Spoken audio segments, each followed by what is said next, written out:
오늘의 이야기는 시내산 기슭, 그 숨막히는 긴장감이 감도는 곳에서 시작됩니다. 지도자 모세는 십계경을 받기 위해 자욱한 구름 속으로 사라진 지 벌써 40일이 다 되어가고 있죠. 산 아래에 남겨진 백성들의 인내심은 이제 바닥을 드러내고 있습니다. 바로 그 마지막 고비를 넘지 못한 39일째, 그들의 불안은 결국 거대한 반역으로 폭발합니다. 백성들이 모세의 형이자 임시 지도자인 아론에게 몰려가서 외치죠. 우리를 인도할 신을 만들어내시오. 정말 드라마틱한 장면이죠. 그런데 오늘 우리가 매튜 헨리의 주석을 통해 깊이 들여다볼 지점은요. 이 사건이 단순히 기다림에 지친 사람들의 즉흥적인 불평이 아니었다는 겁니다. 이건 훨씬 더 복잡하고 또 뿌리 깊은 문제였어요. 40일이면 사실 그리 긴 시간도 아닌데 그 마지막 날에 모든 게 무너졌다는 게 정말 이해하기가 좀 어려워요. 이게 단순히 조바심 때문이었을까요? 아니면 그 이면에 우리가 놓치고 있는 더 심각한 문제가 있었던 걸까요? 바로 그 지점입니다. 주석을 깊이 파고들어보면 이건 단순한 조바심이 아니었어요. 한 3가지 정도의 독소가 복합적으로 작용한 결과였죠. 아, 3가지나요? 네, 첫 번째 독소는 바로 속도에 대한 집착이었습니다. 그들은 시내산에 너무 오래 머물고 있다고 느낀 거예요. 젖과 꿀이 흐르는 땅이라는 최종 목적지에 대한 열망이 너무 강한 나머지 하나님의 시간표가 아닌 자신들의 시간표를 들이밀기 시작한 거죠. 아, 하나님의 계획보다 자신들의 조급함을 더 중요하게 여겼군요. 듣고 보니 우리 모습과도 참 비슷하게 들리네요. 빨리 결과를 보고 싶어하고 과정의 의미는 쉽게 잊어버리잖아요. 맞아요. 두 번째 독소는 더 심각한데요. 바로 모세에 대한 불신이었습니다. 출애굽기 32장 1절을 보면 이들의 말이 그대로 담겨 있는데 이 모세, 곧 우리를 애굽 땅에서 인도하여 낸 사람은 어떻게 되었는지 알지 못하노라. 이 말 속에는 단순한 걱정이 아니라 경멸과 의심이 가득해요. 뭐랄까, 극간 모세 같은 뉘앙스죠. 아, 그가 산에서 불에 타 죽었거나 굶어 죽었을 거라는 억측을 하기 시작하는데 이건 사실 모세 개인에 대한 불신을 넘어섭니다. 그들을 기적적으로 먹이고 보호하셨던 하나님에 대한 근본적인 불신을 드러내는 거예요. 그럼 마지막 독소는 뭐였나요? 보이는 것에 대한 갈증이었습니다. 그들은 애굽에서 봤던 화려하고 장엄한 신상들, 눈에 보이는 예배 의식들을 동경했던 거죠. 그런데 하나님의 방식은 안개와 구름, 소리뿐이니까 답답하게 느껴진 겁니다. 그래서 보이지 않는 하나님을 기다리기보다 당장 눈에 보이고 손에 잡히는 우상을 만들어서 마음의 위안을 얻고 싶었던 거죠. 이 모든 요구의 한가운데 아론이 서 있다는 게 정말 충격적입니다.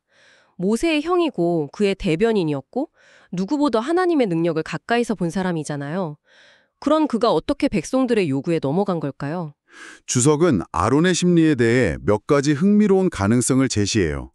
처음에는 어쩌면 농담처럼 시작했을 수도 있다는 거예요. 혹은 백성들의 탐욕을 역이용해서 그들이 가장 아끼는 금부치를 내놓으라고 하면 포기하겠지라고 생각했을 수도 있고요. 너희 아내와 자녀의 귀에서 금고리를 빼어 4개로 가져오라고 말한 걸 보면 그런 의도가 엿보이기도 하죠. 일종의 허세였을 수도 있겠네요. 정 그렇게 원하면 너희가 가장 아끼는 걸 내놔봐 했는데 사람들이 진짜로 다 내놓은 거군요. 그렇죠. 하지만 결과적으로 그는 백성들의 그 죄악적인 열정에 완전히 굴복하고 말았습니다. 여기서 주석이 우리에게 아주 날카로운 질문을 던져요. 이스라엘 백성들은 가짜 신을 만드는데 자신들의 가장 소중한 귀고리를 아낌없이 바쳤는데 우리는 과연 참 하나님을 섬기는 일에 그만큼의 열정과 헌신을 보이고 있는가? 생각해보면 참 부끄러워지는 대목이죠. 정말 뼈아픈 지적이네요. 그렇게 모인 금으로 아론은 송아지 형상을 만듭니다.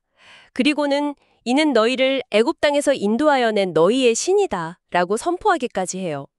심지어 그 앞에 제단을 쌓고 여호와의 절일이라고 부르기까지 하죠. 이 부분이 아주 중요해요. 그들은 송아지 자체를 새로운 신이라고 생각했다기보다 여호와 하나님을 상징하는 보이는 형상을 통해 예배하려고 했던 거예요. 아, 눈에 보이지 않는 하나님을 자신들이 이해하기 쉬운 형태로 만든 거죠. 주석은 이 지점에서 흥미로운 비교를 하는데요. 후대의 일부 기독교 분파에서 우리는 성상 자체를 숭배하는 게 아니라 성상을 통해 하나님을 경배하는 것뿐이다 라는 주장이 나오는데 이것이 이스라엘 백성의 논리와 놀랍도록 닮았다는 거죠. 아, 그러니까 단순히 우상을 만든 게 아니라 하나님을 예배하는 새로운 방식을 자기들 마음대로 고안해냈다는 거네요. 그게 더 교묘하고 위험하게 느껴집니다. 정확합니다. 하지만 하나님의 계명은 명확했어요. 불과 며칠 전 그들이 불 가운데서 직접 들었던 두 번째 계명, 바로 어떤 형상이든 만들지 말라는 것이었으니까요. 그들은 스스로 그 언약을 깨버린 겁니다. 이렇게 산 아래에서 대혼란이 벌어지고 있을 때 산 위에서는 정반대의 상황이 펼쳐지고 있었겠네요.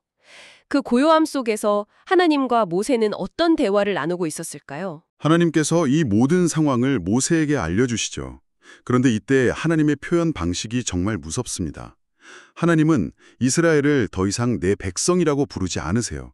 대신 모세에게 네가 애굽 땅에서 인도하여 낸 네 백성이라고 말씀하십니다. 와, 그 호칭 변화는 정말 소름이 돋네요. 마치 부모가 큰 잘못을 저지른 자식에게 쟤는 이제 내 자식 아니야 라고 말하는 것처럼 들려요. 죄가 하나님과의 관계를 어떻게 순식간에 단절시키는지를 극명하게 보여주는 대목이군요. 그렇죠. 그리고 이어서 더 충격적인 말씀을 하십니다. 이 백성을 모두 진멸하고 대신 모세 너를 통해 새로운 위대한 민족을 일으키겠다는 제안이죠. 그러면서 그런 중 나대로 하게 하라 라고 말씀하시는데 이 표현이 아주 의미심장해요. 그냥 들으면 내 일에 간섭하지 마라, 내가 알아서 하겠다는 아주 단호한 선언처럼 들리는데요. 표면적으로는 그렇죠. 하지만 주석은 이 말씀을 역설적으로 해석합니다.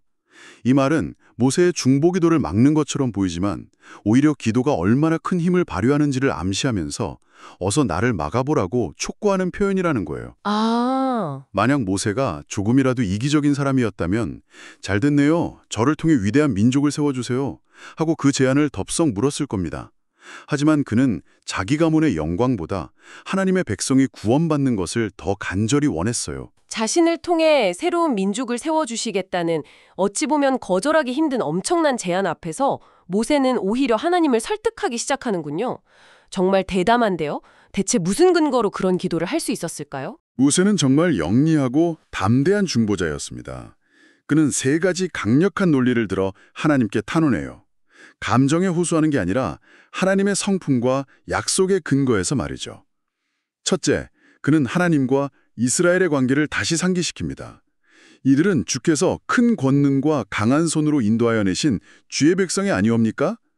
조금 전 하나님께서 내 백성이라고 하신 것을 정면으로 반박하며 아닙니다. 주님의 백성입니다. 라고 말하는 거예요. 아버지가 화가 나서 아들을 훈계할 수는 있어도 죽일 수는 없다는 논리죠. 자신과 백성의 관계가 아니라 하나님과 백성 사이에 깨트릴 수 없는 관계를 먼저 내세웠군요. 맞습니다. 둘째 논리는 훨씬 더 대담해요. 바로 하나님의 명예를 거론합니다. 만약 이스라엘이 광야에서 모두 죽는다면 이 소식을 들은 애굽 사람들이 뭐라고 하겠냐는 거죠. 여호와가 자기 백성을 산에서 죽이려고 일부러 인도해 내었다고 비웃으며 하나님의 이름을 모독할 것이라는 점을 지적합니다. 이건 하나님의 영광이 자신의 가장 큰 관심사임을 보여주는 기도였어요.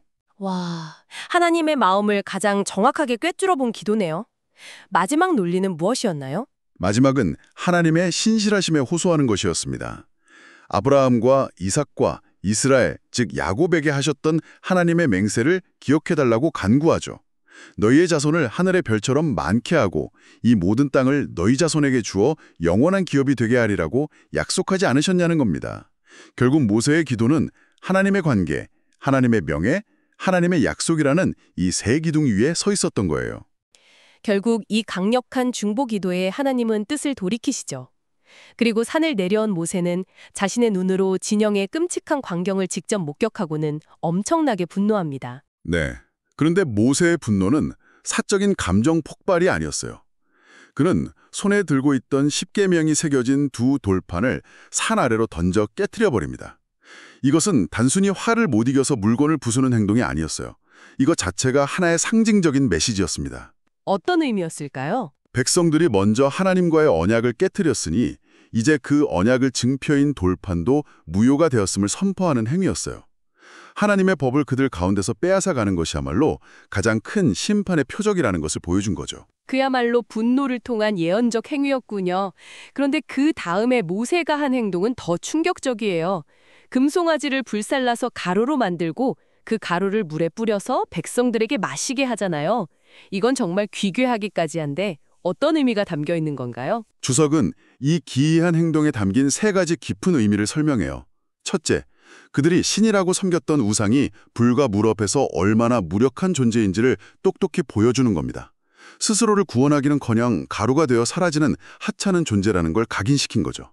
둘째, 우상 숭배의 모든 흔적을 완전히 없애버려야 한다는 교훈을 줍니다.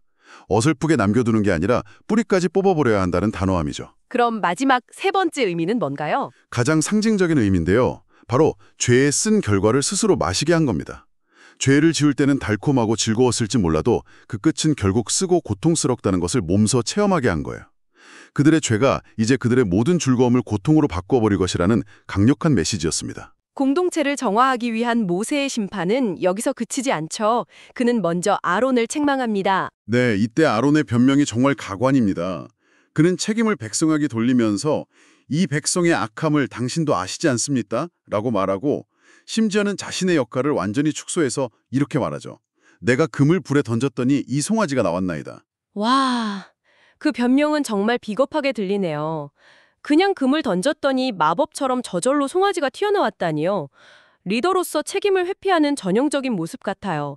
그런데 한편으로는 극도의 공포에 질린 나약한 인간의 모습처럼 보이기도 하고요. 맞습니다. 주석도 바로 그 지점을 놓치지 않아요. 아론의 변명은 죄의 본질을 보여주죠. 책임을 외부 환경이나 다른 사람에게 돌리고 자신의 행동은 축소하고 심지어는 어쩔 수 없는 현상이었던 것처럼 포장하려는 심리 말입니다. 하지만 모세는 이런 변명에 넘어가지 않고 더 큰 심판을 단행합니다. 진영문에 서서 누구든지 여호와의 편에 있는 자는 내게로 나아오라고 외치자 레위 자손들이 그에게 나아오죠. 그리고 그들은 모세의 명령에 따라 칼을 차고 자기 형제, 친구, 이웃을 죽여서 그날 3,000명가량이 죽임을 당합니다. 정말 끔찍하고 비극적인 일이죠. 하지만 이것은 공동체 전체가 멸망하는 것을 막기 위한 부패한 부분을 도려내는 외과 수술과 같은 공의의 심판이었습니다. 특히 레위 지파는 이 고통스러운 순종을 통해 자신들을 하나님께 거룩하게 구별했고 주석은 이것이 훗날 그들이 제사장 지파가 되는 영역의 기반이 되었다고 설명해요. 이 사건은 하나님을 섬기는 일이 때로는 가장 가까운 인간관계보다 우선되어야 함을 보여주는 무서운 예시이기도 합니다. 이 끔찍한 심판이 끝난 후고 모세는 다시 하나님께 나아갑니다. 백성을 위한 그의 두 번째 기도는 그야말로 자신의 목숨을 건 기도였어요. 네, 그의 기도는 먼저 백성들의 죄가 얼마나 큰지를 솔직하게 고백하는 것으로 시작해요. 그리고 이렇게 기도하죠. 이제 그들의 죄를 사하시옵소서. 그렇지 아니하시오면 원하건대 주께서 기록하신 책에서 내 이름을 지워버려 주옵소서. 자신의 구원마저 포기할 정도로 백성을 사랑했다는 거네요. 한 공동체의 리더가 짊어져야 할 무게가 얼마나 무거운지, 그리고 진정한 사랑이 무엇인지 생각하게 만드는 대목입니다. 그렇습니다. 주석은 이 모세의 모습이 장차 오실 진정한 중보자, 양들을 위해 기꺼이 자기 목숨을 버리실 선한 목자이신 예수 그리스도의 가장 강력한 예표, 즉 모형이 된다고 설명합니다. 하나님께서는 이 목숨을 건 기도에 어떻게 응답하시나요? 하나님께서는 모세의 요청대로 그의 이름을 지우지는 않으십니다. 대신 누구든지 내게 범죄하면 내가 내 책에서 그를 지워버리라고 답하시죠. 죄 없는 모세가 대신 벌을 받을 수는 없고 죄 지은 자가 심판받는 것이 공이라는 원칙을 다시 확인시켜 주신 겁니다. 백성 전체를 당장 멸망시키지는 않으셨지만 내가 보응할 날에는 그들의 죄를 보응하리라는 무서운 말씀을 덧붙이세요. 당장의 완전한 용서가 아닌 심판의 유예였던 셈이죠. 심판이 미뤄졌을 뿐 완전히 취소된 것은 아니었군요. 네, 주석은 이 지점에서 모세의 율법만으로는 하나님과 인간 사이에 완전한 화해가 불가능하며 오직 흠없는 제물이 되신 그리스도를 통해서만 죄가 온전히 용서받을 수 있다는 점을 암시한다고 설명합니다. 결국 금송아지 사건은 이스라엘 역사에 지워지지 않는 깊은 상처를 남겼습니다. 하나님은 당장 그들을 멸망시키지는 않으셨지만 이후 이스라엘이 벌을 받을 때마다 이 죄가 함께 기억될 것이라고 하셨죠. 맞습니다. 유대인들의 오랜 전승에 따르면 이스라엘이 역사 속에서 겪는 모든 재앙 속에는 그때 그 금송아지 가루가 조금씩 섞여 있다는 말이 있을 정도예요. 그 한 번의 죄가 얼마나 오랫동안 공동체의 운명에 영향을 미치는지를 상징적으로 보여주는 말이죠. 오늘 이 이야기를 통해 당신께서 한 번쯤 깊이 생각해 보셨으면 하는 질문을 던지며 마무리하고 싶습니다. 우리는 살면서 때로 돌이킬 수 없는 큰 잘못을 저지르기도 합니다. 그리고 용서를 구하고 또 용서를 받았다고 믿으며 살아가죠. 하지만 그 한 번의 큰 잘못이 남긴 결과와 상처는 용서 그 이후에도 우리의 삶과 우리가 속한 공동체 안에서 어떤 식으로 계속해서 영향을 미치고 있을까요? 그 메아리는 과연 언제까지, 그리고 어디까지 이어지는 것일까요?